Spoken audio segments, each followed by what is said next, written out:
Copy लेकर फटाफट आ जाइए दोस्तों। यूं ही चुटकी में आज जो चैप्टर होगा ना, यूं ही चुटकी में वो सॉल्व हो जाएगा। वो जो चैप्टर है वो है मेंसुरेशन का, क्लास 8 एनसीईआरटी बुक का, जो मैं ट्रापिज्म के बारे में आज सॉल्व करने जा रहा हूँ। वो होता है एक्सरसाइज 11.2। तो फटाफट आ जाइए, बैठ जाइए, और कहीं पर भी समझ में भी ना आए तो मेरे को कमेंट बॉक्स में भी पूछ सकते हैं। तो स्वागत करता हूँ आप सबको मेरे चैनल आलोक एजुकेशन पे। आप आइए, शुरू करते हैं ये एक्सरसाइज। पर मेरा कहने का एक है तात्पर्य, अगर आपका कोई भी डाउट होगा तो प्लीज प्लीज प्लीज मेरे को कमेंट बॉक्स में जरूर लिखना। और ये जो एक्सरसाइज होता है ना, ये आने पहले कुछ बेसिक्स रहता है, इसके बारे में हमको जानना भी जरूरी है। क्या ये बेसिक होता है? पहला वाला है ट्रापिज्म का दोस्तों। ट्रापिज्म हम किसको बोलेंगे, ये इंपॉर्टेंट फैक्टर है। ट्रापिज्म हम किसको बोलेंगे?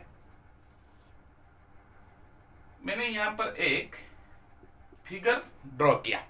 ये फिगर में ABCD 4 points are there.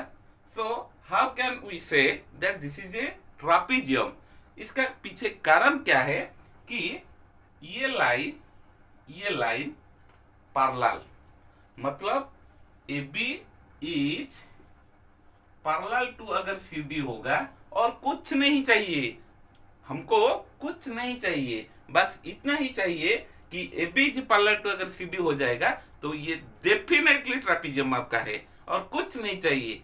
तो ये होता है आपका ट्रापिज्म। इसके लिए तो हाइट भी चाहिए ना, ये होता है आपका हाइट। ये होता है दोस्तों आपका हाइट, मतलब AD, जो कि ये A वर्टेक्स से और CD बेस से परपेंडिकुलर होकर रहा है, वो होता है आपका हाइट।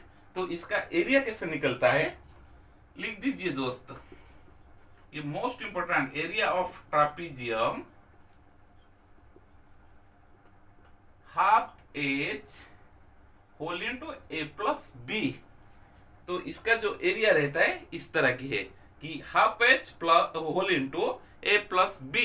तो A क्या है, B क्या है और H क्या है? ये होता है आपका दोस्तों H, और ये होता है A, and this is called B। That means DC is equal to B, AB is equal to small a, right. ये खत्म हो गया। उसके बाद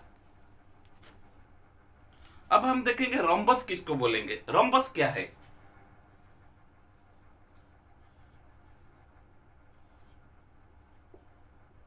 ABCD, मैंने यहां पर एक फिगर ड्रॉ किया, ये रोम्बस है। तो हमको मेंशन करना पड़ेगा कि किस वजह से इसको रोम्बस हम बोलेंगे। कारण क्या है, जो ABCD एक रोम्बस होगा। तो देखिए दोस्तों, ये AB equal to BC equal to CD equal to AD, मतलब 4 साइड्स आर इक्वल। इसमें से काम नहीं चलेगा। क्यों? क्योंकि स्क्वायर का भी 4 साइड्स आर इक्वल। तो रोम्बस, हाँ याद रखना एक बात, हर स्क्वायर को हम रोम्बस बोल सकते हैं, पर हर रोम्बस आपका स्क्वायर नहीं है।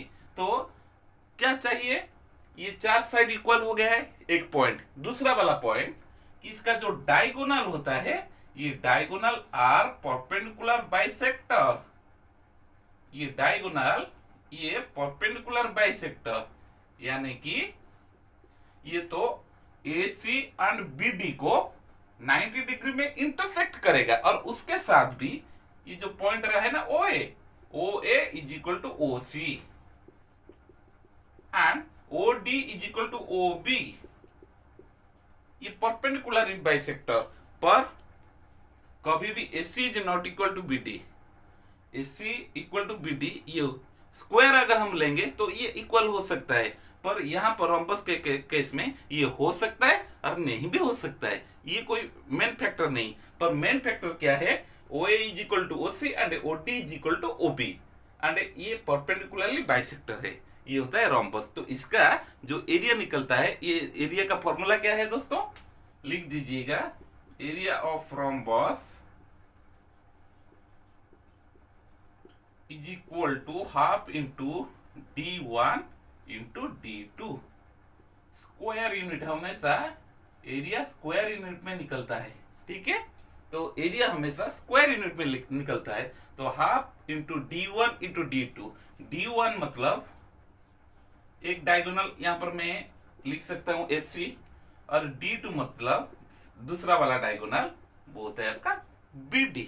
तो ये होता है एरिया ऑफ रोम्बस। और ट्रायंगल का एरिया तो आपको पता है, ट्रायंगल का एरिया कैसे निकलेगा कि half into base into height, half into base into height, like this.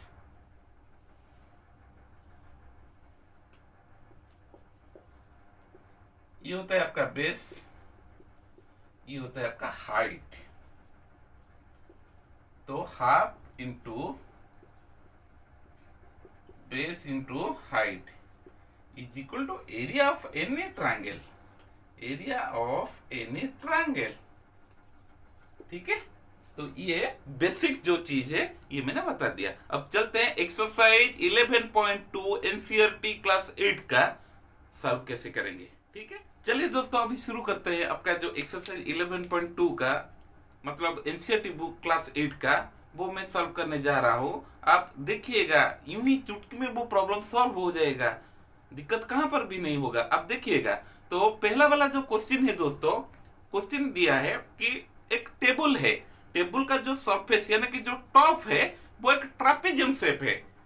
जो टेबल का जो ऊपर वाला जो पार्ट रहता है टेबल का टॉप वो एक ट्रापेजियम है जिसका ए दे दिया है, बी दे दिया है और हाइट भी दे दिया। आप क्वेश्चन भी पढ़ देना कि यहाँ पर एक्सरसाइज 11.2 का ये दिया है आपका ट्रापेजियम, एक टेबल दिया है। ये टेबल का जो टॉप होता है ये एक ट्रापेजियम शेप है। यहाँ पर 4 लेग्स भी है। ठीक है,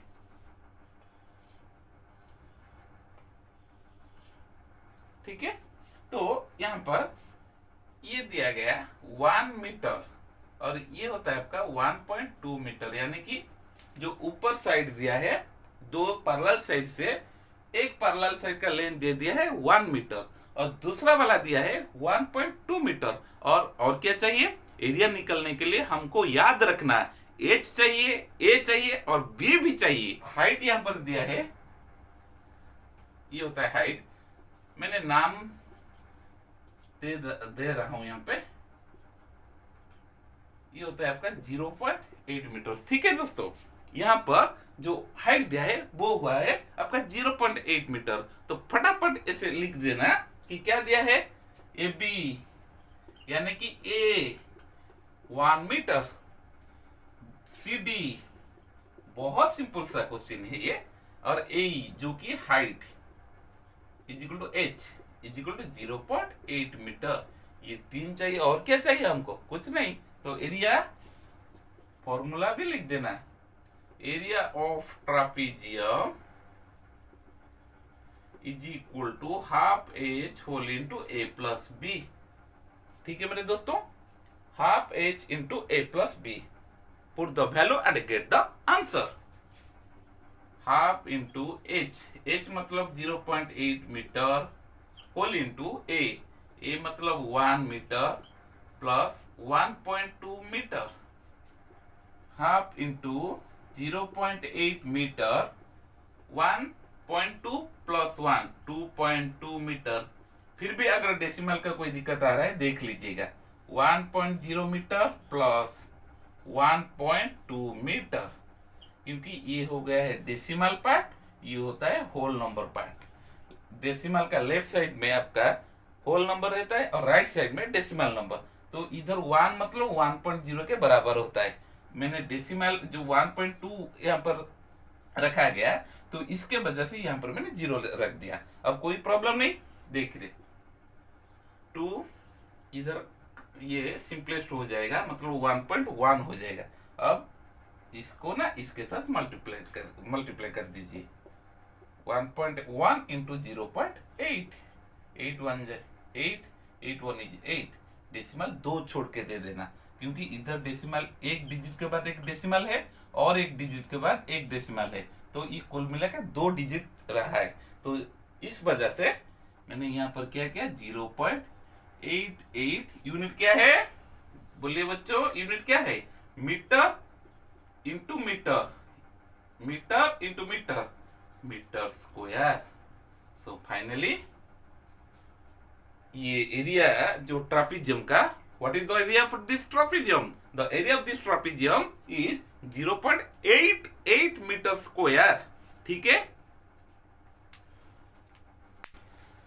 अब बढ़ते दोस्तों क्वेश्चन नंबर 2 के ओर. ये क्वेश्चन में पहले क्वेश्चन में तो एरिया पूछा है, पर ये क्वेश्चन में थोड़ा सा हटके, पर यूं ही चुटक में हो जाएगा, कोई प्रॉब्लम नहीं. तो ये क्वेश्चन में आपका एरिया दिया है. ये क्वेश्चन में the area of a trapezium is 34 centimetre square. और ये जो दो पैरेलल लेंथ होता है, दो पैरेलल साइड से एक का लेंथ दिया है और हाइट भी दे दिया है. पूछा है कि जो दूसरा वाला लेंथ होता है पैरेलल लेंथ, उसका लेंथ आप निकालिए. तो फिगर कुछ इस तरह की है.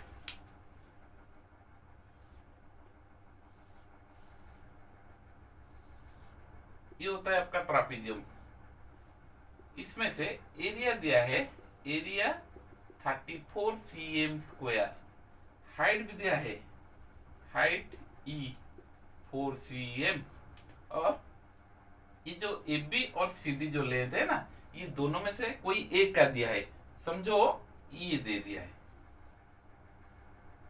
CD का लेंथ पूछा है. देखिए मैंने यहाँ पर CD का लेंथ नहीं लिया, AB का लेंथ, क्योंकि वो पर्टिकुलर यहाँ पे मेंशन नहीं किया कि किसका लेंथ होगा 10 सेंटीमीटर. तो मैंने AB का, आप AB का ले सकते हो, CD का ले सकते हो. बाद में जब पता चलेगा कि अरे भाई मैंने क्या कर दिया, CD का लेंथ के बदले मैं AB का लेंथ ले गया, AB का लेंथ के बदले CD का लेंथ ले गया, कंफ्यूज नहीं होने का. आपको जितना इंस्ट्रक्शन दिया है क्वेश्चन के अंदर, आप उसको फॉलो करते जाए.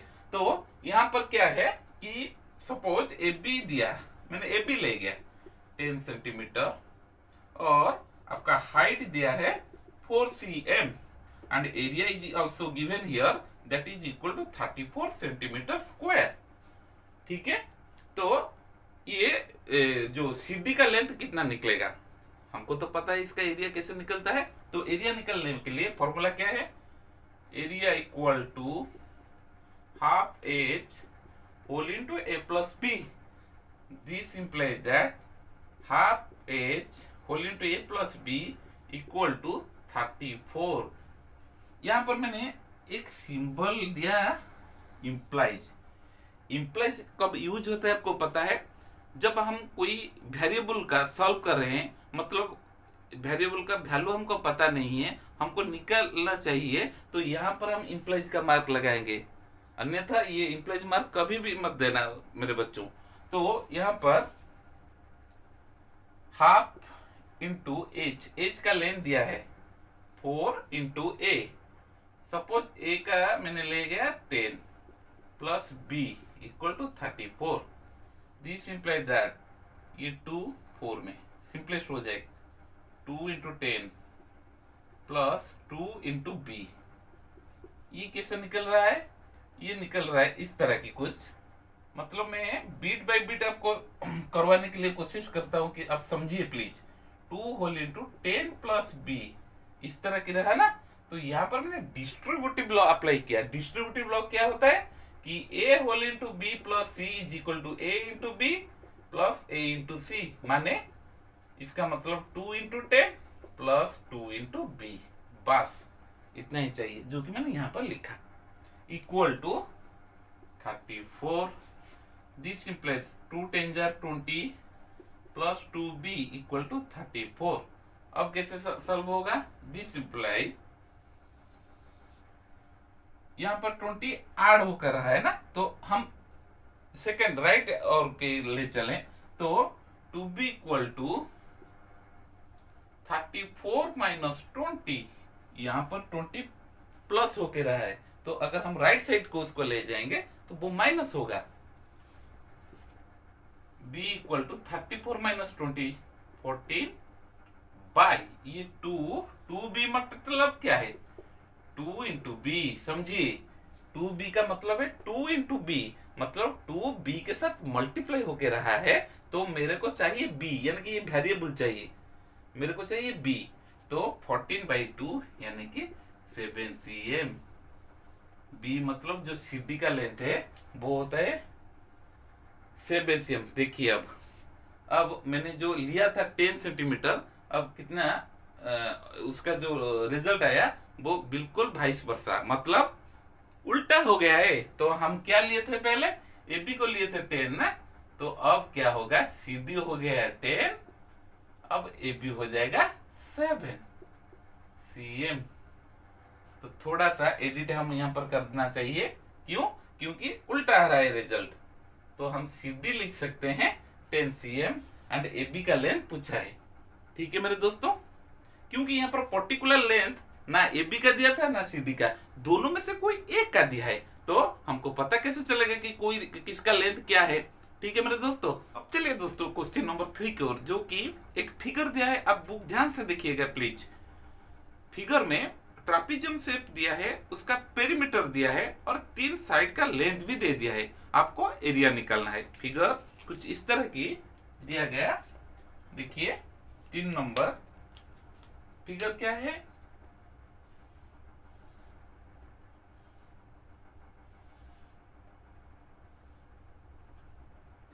ए बी सी और डी। ये फिगर दिया है आपका ए बी सी डी, जिसका पेरीमीटर दिया है मेरे दोस्तों, पेरीमीटर दिया है 120 मीटर। पेरीमीटर दिया है आपका 120 मीटर और ये परपेंडिकुलर यानी कि 90 डिग्री। और क्या दिया गया कि एडी का लेंथ दिया है 40 मीटर, इसका लेंथ दिया है 48 मीटर और इसका लेंथ दिया है 17 मीटर। अब बुक ध्यान से देखिए, ये फिगर दिया गया और पूछा है कि इसका एरिया निकालिए। इसका एरिया मतलब ये एरिया आपको निकालना है। तो एरिया निकालने के लिए क्या चाहिए, ए और बी आपके पास है, एच नहीं मिला। एच किसको हम बोलेंगे, जो परपेंडिकुलर होकर रहता है। यहाँ पर परपेंडिकुलर डेफिनेटली ए बी होगा क्योंकि 90 डिग्री है, तो A B is definitely perpendicular of trapezium A B C D. ठीक है, तो ए बी का लेंथ कैसे निकलेगा, आपका पेरीमीटर दिया है, पेरीमीटर तो आपको पता है, फटाफट आप लिख दीजिए। पेरीमीटर कैसे होगा, क्या दिया है 120 मीटर, तो आपका ए बी का लेंथ निकालना है। ए बी इक्वल टू ये 4 साइड जो दिया है, ये 4 साइड का सम होता है 120 मीटर, पर इनमें से तीनों का दे दिया है, बाकी ए बी का लेंथ चाहिए मेरे को। तो ए बी का लेंथ कितना होगा, 120 मीटर से अगर हम माइनस कर लेंगे तीनों साइड, यानी कि 40 metre plus 17 metre plus 48 metre, 120 metre minus 105 metre, तो ये हो गया आपका 15 मीटर। मतलब ए बी का लेंथ, अब हमारा जो चीज हमको चाहिए वो अभी मिल गया, वो हो गया आपका 15 मीटर। अब एरिया फटाफट निकालिए। Area equal to half H A plus B. ठीक है मेरे दोस्तों, half H into A plus B. तो अब put the value and get the answer, very simple. Half H का मतलब क्या, 15, ए 40 मीटर प्लस 48 मीटर। ठीक है, half into 15 metre into sorry इधर 40 लिखने का, 40 दिया है ना, 40 मीटर प्लस 48 मीटर, 88 मीटर।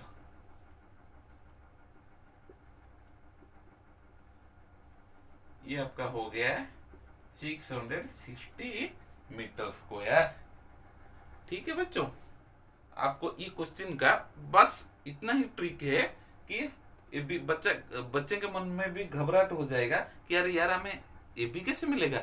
अरे भाई पेरीमीटर दे दिया है, पेरीमीटर अगर दे दिया है तो ये ए बी निकालने में कोई दिक्कत नहीं, तो ए बी मैंने निकाल दिया।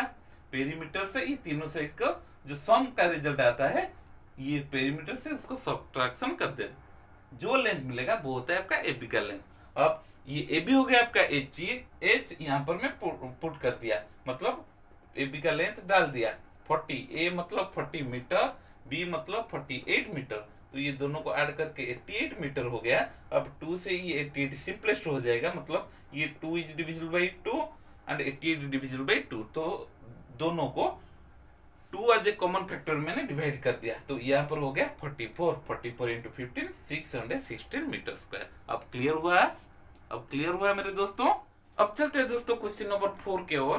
क्वेश्चन नंबर 4 में आपका एक क्वाड्रिलेटरल दिया है, जो क्वाड्रिलेटरल का डायगोनल दे दिया है, वो क्वाड्रिलेटरल में आपका डायगोनल दे दिया है, और जो डायगोनल क्या होता है कि ऑपोजिट वर्टेक्स को जो लेंथ ज्वाइन करता है वो होता है आपका डायगोनल। तो ये डायगोनल का जो लेंथ दिया है वो होता है आपका 24 मीटर, और बाकी जो ऑपोजिट वर्टेक्स रहता है ना वो उसके ऊपर मतलब परपेंडिकुलर ड्रॉप्ड ऑन इट। किसके ऊपर वो ड्रॉप होता है कि जो बाकी जो वर्टेक्स रहता है, यहां से ये परपेंडिकुलर, यहां से ये परपेंडिकुलर। फिगर देख लीजिए क्वेश्चन नंबर 4 का।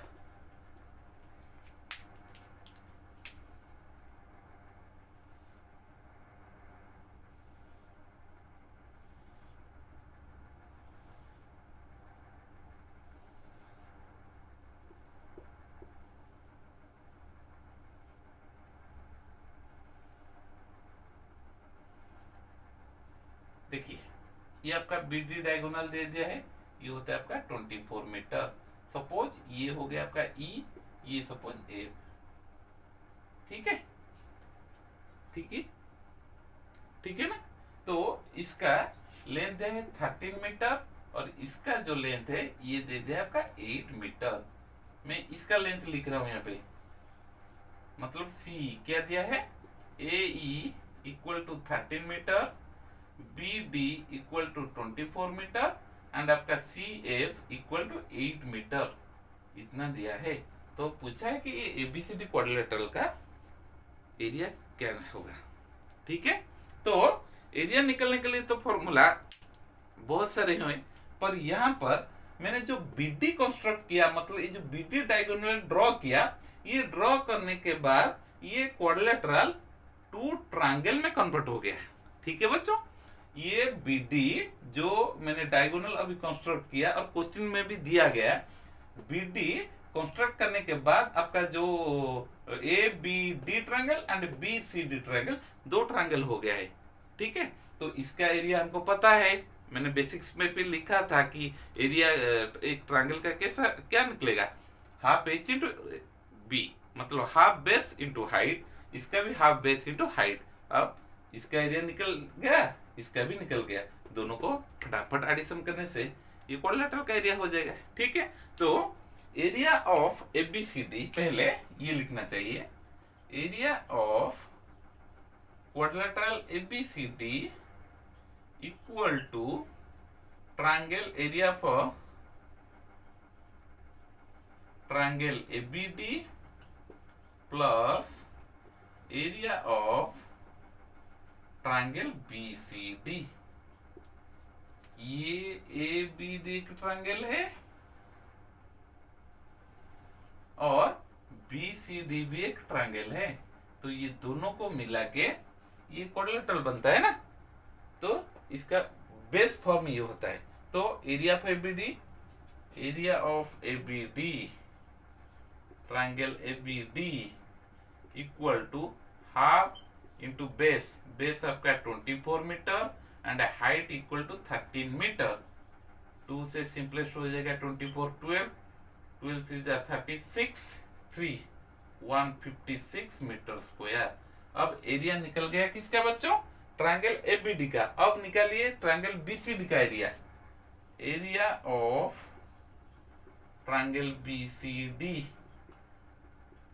Same formula, half base, base यहाँ पर 24 मीटर इंटू हाइट, मतलब सी एफ, ये होता है आपका हाइट जिसका लेंथ दिया गया 8 मीटर। 2 में ये सिंपलेस्ट हो जाएगा 96 मीटर स्क्वायर। देखिए बच्चों, एरिया ऑफ ट्रायंगल एबीडी निकल गया, अब एरिया ऑफ ट्रायंगल बीसीडी भी निकल गया। तो area of quadrilateral ABCD equal to 156 metre square plus 96 metre square equal to